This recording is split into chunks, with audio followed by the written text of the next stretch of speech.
It's now 11 o'clock. Communities all across the state of Indiana are still cleaning up. Here we are 2 weeks after that historic flooding. And tonight our Logan Gay has the latest on the recovery underway in Hamilton County. In Noblesville, businesses and neighbors are working to get back on track. Michael Ball with Schwartz Bait and Tackle finally reopened 4 days ago. The flood damaged the floors. There's still plenty of work ahead, but customers are back. It's been going good. People have been coming in just to support us. And some customers who, don't necessarily buy their tackle here, we're going to go support Schwartz's. And now Hamilton County leaders are focused on the same thing, recovery.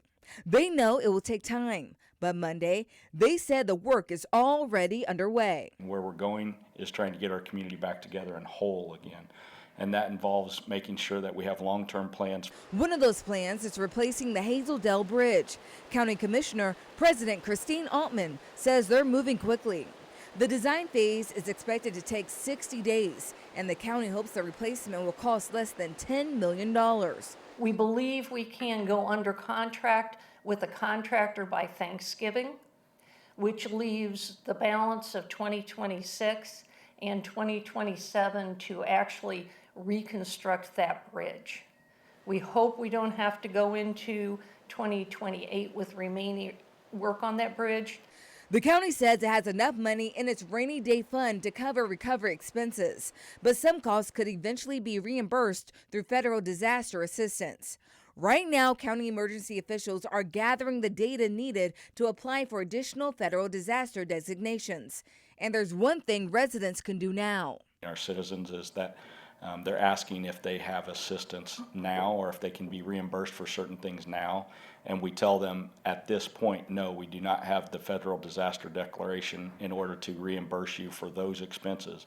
However, that's not a no, it's a not now. It's very, very important that people register with 211 and verify that so that they can receive reimbursement if we are declared for personal assistance. For people still picking up the pieces, that assistance could go a long way. In Noblesville, Logan Gay, 13 News. County leaders have extended the travel ban on the White River for 7 more days. They're asking everyone to stay off the river because it's loaded with debris and it's unsafe. The Board of Commissioners will lift that ban once the conditions improve. Tomorrow, the city of Carmel will be hosting a flood recovery open house. Neighbors impacted by this historic flooding can connect with resources and get updates about the city's emergency response. That open house begins at 5:30 and runs until 7 at Northview Church. You can talk directly with city staff, disaster relief groups, and community partners about any pressing needs you may have. The State Health Department will also be there offering tetanus shots to people exposed to contaminated floodwaters. And I want to remind you tonight that Hamilton County launched its flood debris collection today. Just make sure that you're separating the debris by type and then leave it out on your curb. And check to make sure the debris isn't blocking the road or any fire hydrants. And if you think you may have been overlooked or missed by Thursday, or if you need some help, the county has a number that you can call. We've got that number on your screen right now. We'll also post it over on WTHR.com/SceneOn13. Tonight, the state of Indiana is waiting to see if FEMA will approve Governor Mike Braun's request for an expedited major disaster declaration. So if this is approved, that would open up additional assistance from the federal government for 54 counties across our state. Now, if the governor's request that he estimated total property damages between $500 million and $5 billion. The state announced it has now started reviewing applications to the State Disaster Relief Fund. You can apply for a $5,000 grant right now. The state does expect to start determining eligibility within the week and then start contacting people to confirm their information to issue payments. The city of Anderson just announced a $600,000 emergency community fund. So to access this, you have to live in one of the 600 homes identified by the city that were damaged by the historic flooding.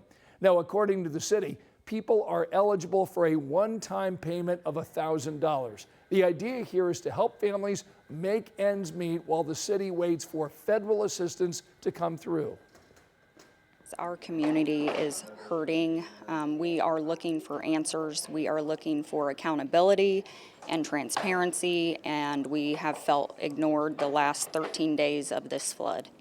The city estimates it saw roughly $28 million in damage across Anderson. Right now, there are about 70 dumpsters set up across the city for people to toss out flood debris. People can begin applying to the Community Fund Thursday, and money should get to them within 5 days.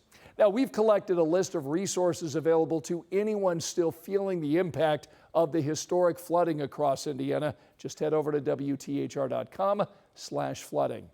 And in the last hour, we learned nearly 5,000 people are still without power in northwest Indiana. Here we are 2 weeks after storms tore through the region. NIPSCO, which is the utility company responsible for providing power to that area, estimates power should be fully restored to impacted communities by tomorrow night. And now the governor of Indiana is calling for an investigation into the company and its response to these widespread power outages. There's already a class action lawsuit filed against NIPSCO claiming the company failed to maintain vegetation that is near power lines. We're looking at all options right now to participate and figure out how do we hold them accountable. Right now, as we talk to our legal counsel to figure out what's the next best step. But conversations right now, the primary focus is get the power back on. And also, how do we figure out, how do we prevent this from taking place in the near future and years to come?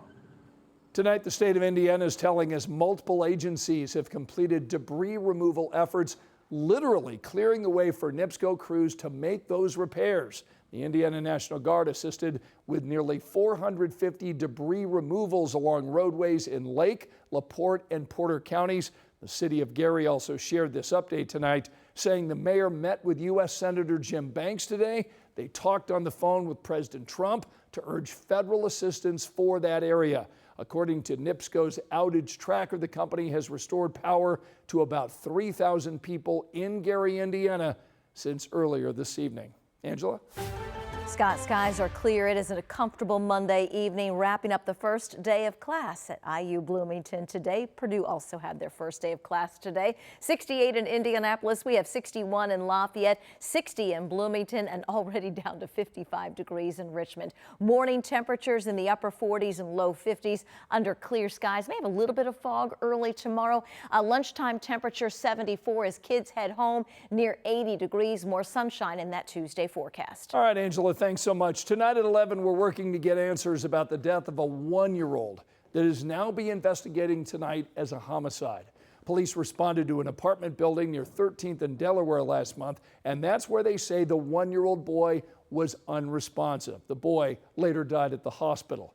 Police have not released any details about how the boy died or if they've made any arrests, so as soon as we get an update, we'll let you know.